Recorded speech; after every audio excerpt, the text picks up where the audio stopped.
These are just a few ideas, but I'm thinking about a video inspired by Jordan Peterson, looking at lobsters fighting for their own survival.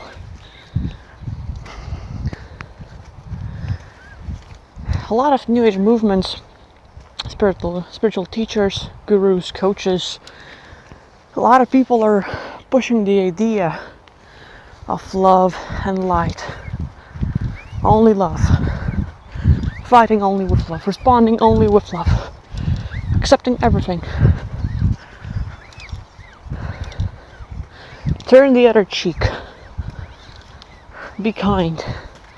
These are great when used properly, but it can also be an enormous trap for humanity. We have to realize that we live in a world of duality. The good and the bad, the right and the wrong. The yin and yang, male and female, black and white, chaos and order. We live in a world where animals are eating each other in order to survive. We're living in a world where we're fighting for certain territory. Whether it's a country's territory, or whether you found someone you love and it's your man, your husband, your wife, and you consider that your person, your territory that you will fight for because you don't necessarily want to give away something that you love.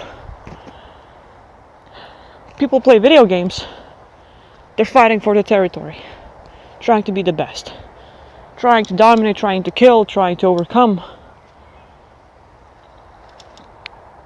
And in today's world, people are being suppressed where they are not allowed to speak up. Where if you get angry, where if you feel resentment, or if you feel rage, you're not allowed to express it, and if you feel something like it, you're bad, wrong, guilty, and viewed as a bad person. And I think it's a wrong view. And I still have to find my way with words.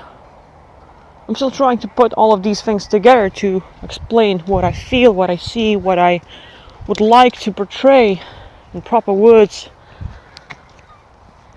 But a lot of people end up going into these communities of love and light and not fighting back and turning the other cheek, not realizing that it pushes us into depression. People are imagining, thinking, feeling, believing it's yes, we can go into the new earth, better world. Yes, there might be some positive changes. Yes, we might be extracted. Yes, aliens will come, and a lot of these fancy stories of something grand happening. And people are in this state of not taking action, hoping for something amazing, something big. And day-to-day life, while they are hoping and daydreaming, they're not taking action. And their daily mundane life, daily challenging life, puts them in a place where they're really depressed, locked in. Where a lot of the chemicals that should be naturally triggered to help us grow, the same way you fall asleep and your body produces melatonin so that you could rest, get better sleep, a lot of the chemicals stops being produced because people are not doing the natural things that would help us.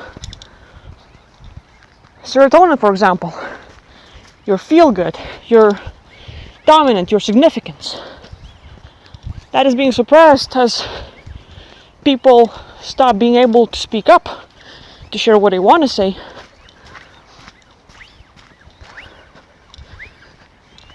And with it all,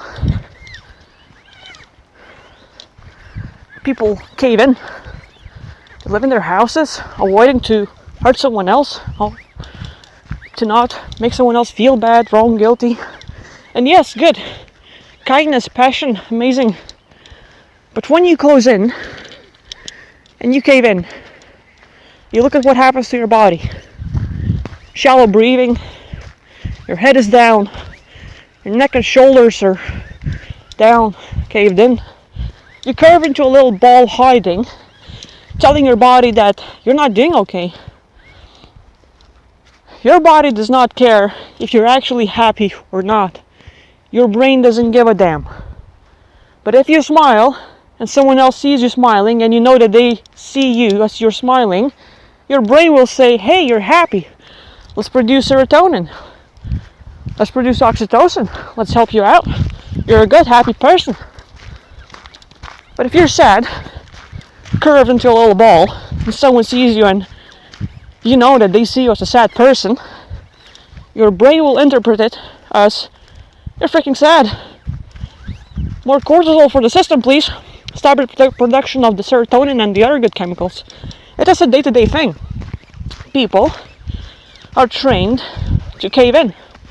People are trained to not fight back, to not express themselves, to not hurt anyone, to turn the other cheek. And we become these submissive little slaves. We might think something, but we will not take action. And thus, while people have best intentions that, hey, look, I'm a vegan, I'm not going to eat animals, good for you. If it's your choice, good for you. But we have to remember that it's not going to change the order of the nature. Animals will still eat each other. And yes, today's life is different. Piggies might not be slaughtered if it's not us humans. But if we just cross out the humans and leave the nature for itself, nothing's going to change. Animals will still eat each other, even if you don't eat them. You can be compassionate, it's your choice. Good for you, but it doesn't change the order of the nature. The same way that we as peoples, we are freaking predators. We're smart, we're dangerous, we're monsters. We can look at ourselves and try to confront our dark side. Look, none of us are psychopaths, sociopaths, narcissists. Not all of us are bad or mean. But you have to know that. There has been studies done that kids who tend to cry more when they're bullied, those who cry more will be bullied more. Those who cave in more will cave in more. It's a repetitive thing, a cycle. Just because you cried once, bully might not necessarily fight with you. But you keep on crying, they like that reaction, so it means that, hey, whenever they want something, they can get it out of you specifically. The one who cries more. Yes, this world is tough. We have to know that. This world is tough and challenging, and there's going to be suffering. But you have to know, hey, look, where there's life, there's death. This is the world of duality. We have to acknowledge that. And knowing it, and acknowledging it, we allow ourselves to live differently. Not imagine that we're in some sort of Alice in the Wonderland fantasy land where you can use a magic wand and change the laws. It's not going to happen. Guess your own creation. Lucid dreaming, astral projection, other things where you can create your own realm. That is great. But in this consensus reality, where we are all creating this together, agreeing to things, when there's billions of people co-creating the same, you can't expect that you alone will change everything. You will not change the laws of the nature. And I'm going on and on about it, but my key point, I probably would like to share. We should fight back. When you look at martial arts, a lot of us believe that we use martial arts for self-protection and protecting those you love or care, but it's not used to hurt someone.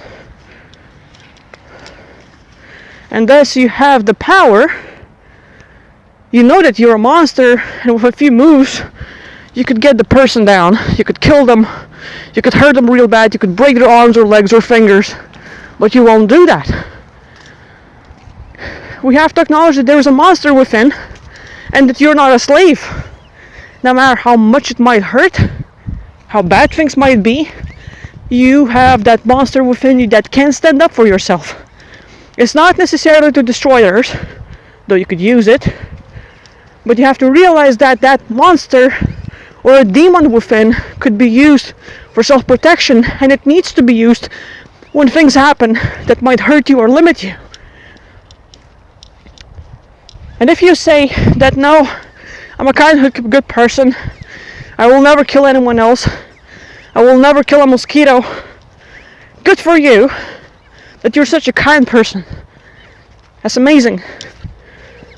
But it doesn't change the fact that you have the demon within. Look at the COVID time, where people were made to wear masks, where they were told to stay inside their houses, to give up on their business. It's okay, you can choose and say like, hey, well, someone hurt my family and I'm not a killer, I'm not gonna hurt them back. That's okay. If that's you, that's okay, good for you. But there is a limit. When you care about something, and if you're living here, the natural order of things, you do fight back one way or the other. You create your territory, whether it's your family, whether it's your business, whether it's your hobby. There is something you care about, and it's your territory. If you simply show that you can protect yourself, whether you use the physical body or simply stand up and say no, that is the most important thing. Saying no.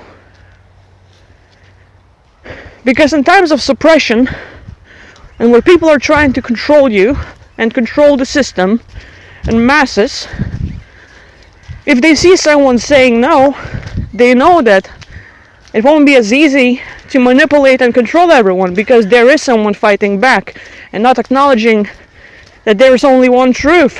Whatever, let's say, Nazis or Karl Marx or communists say, fuck that shit. You have to say no. If there's something you believe in, if there's something you love, if there's something you crave that is being suppressed, that is being harmed, that is being taken away from you, you have to stand up and say no. You're not wrong for feeling the anger. You're not wrong for feeling resentment. It's good that you feel that. You should acknowledge it and use it.